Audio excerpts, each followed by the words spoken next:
नोएडा विकास प्राधिकरण नोएडा अथॉरिटी की बोर्ड बैठक गुरुवार को आयोजित की जाएगी। इस बार बैठक में कई महत्वपूर्ण प्रस्ताव रखे जाएंगे, जिन पर बोर्ड की मंजूरी मिलने की उम्मीद है। अब आवासीय सेक्टरों में व्यावसायिक गतिविधियां संचालित करने वालों पर शिकंजा कसने की तैयारी है। ऐसे लोगों पर सेक्टर रेट का 1% जुर्माना लगाया जाएगा। अभी ऐसे मामलों में प्राधिकरण आवंटी को नोटिस भेजता है। जवाब आने पर और एक्टिविटी बंद करने पर मामला भी बंद कर दिया जाता है। प्राधिकरण से सेवानिवृत्त हो रहे अधिकारियों को एक निश्चित अवधि के लिए दोबारा काम पर रखने का प्रस्ताव भी बोर्ड के सामने रखा जाएगा। नोएडा प्राधिकरण के सेक्टर 6 में स्थित कार्यालय में कल दोपहर 3 बजे 200वीं बोर्ड बैठक शुरू होगी। नोएडा प्राधिकरण के चेयरमैन और उत्तर प्रदेश के औद्योगिक विकास आयुक्त आलोक टंडन की अध्यक्षता में बैठक होगी। इस बैठक में प्राधिकरण के तमाम विभाग 30 प्रस्ताव रखेंगे। ऐसी जानकारी विकास प्राधिकरण के अधिकारियों से मिली है। आस पड़ोस में 2 आवासीय भूखंडों के मालिक हो जाएं खुश। नोएडा शहर में आवासीय भूखंड बड़े नहीं हैं।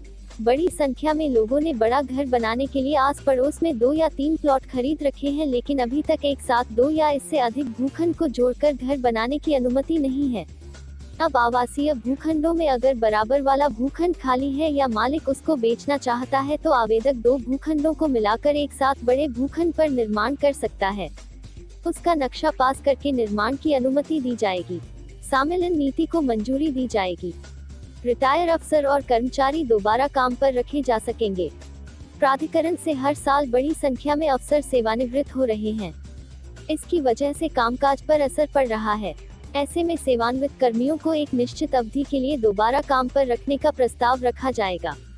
ऐसे अफसरों को निर्धारित मानदेय पर अनुबंध के आधार पर सेवायोजित किया जाएगा।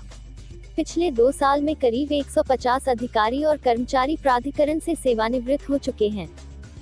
उद्यान विभाग में 27 नए पद सृजित करने का प्रस्ताव आएगा।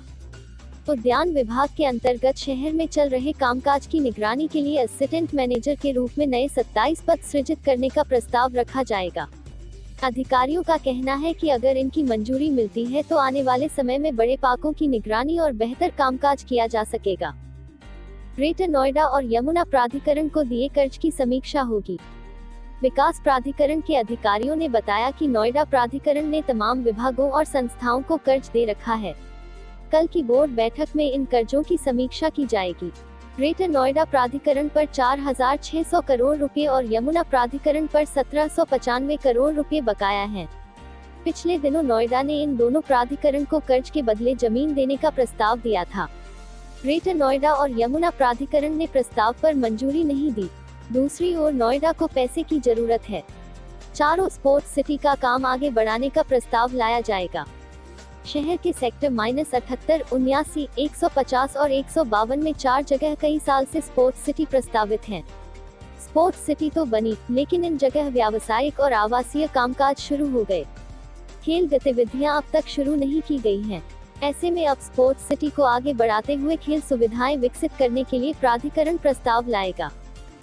औद्योगिक भूखंडों से जुड़े 2 बड़े प्रस्ताव मंजूरी के लिए आएंगे।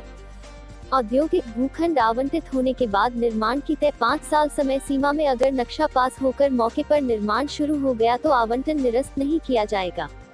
इससे काफी लोगों को राहत मिलेगी। औद्योगिक भूखंड आवंटित होने के बाद कई बार मौके पर अधिक जमीन होती है। ऐसे में अब प्राधिकरण ने नया नियम निकाला है। इसके तहत अगर आवंटित भूखंड के बाद मौके पर 10% अधिक क्षेत्रफल बढ़ा हुआ मिला तो अतिरिक्त कुल प्रीमियम का 50% एकमुश्त व 50% किश्तों में देना होगा। जबकि 10% से कम क्षेत्रफल मिला तो पहले की तरह ही किश्तों में भुगतान की सुविधा होगी। अभी तक किश्तों में यह व्यवस्था चल रही थी। बकायादारों को राहत देने के लिए नीति लेकर आएगा प्राधिकरण। नोएडा प्राधिकरण के करीब 35,000 करोड़ रुपए बकायादारों पर हैं। अब औद्योगिक और वाणिज्यिक विभाग की संपत्ति के बकायेदारों के लिए यह योजना आएगी। अधिकारियों का कहना है कि इसमें बकायेदारों को पैसा जमा करने के लिए राहत दी जाएगी। यह पॉलिसी प्राधिकरण बोर्ड के सामने रखी जाएगी। इन प्रस्तावों पर भी किया जाएगा विचार। प्राधिकरण क्षेत्र के प्रतिभाशाली खिलाड़ियों को निःशुल्क खेलने के लिए अनुदान राशि देगा।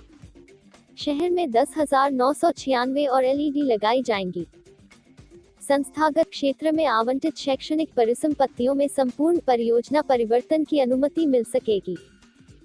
सेक्टर -94 में स्थित NMRC और DMRC के वाणिज्यिक भूखंड का ई ऑक्शन किया जाएगा।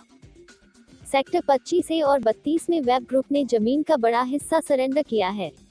इसे दोबारा आवंटित किया जाएगा। लीज रेंट के सापेक्ष देय राशि का 15% शुल्क जमा करने के बाद ही अधिभोग प्रमाण पत्र जारी करने का प्रस्ताव आएगा।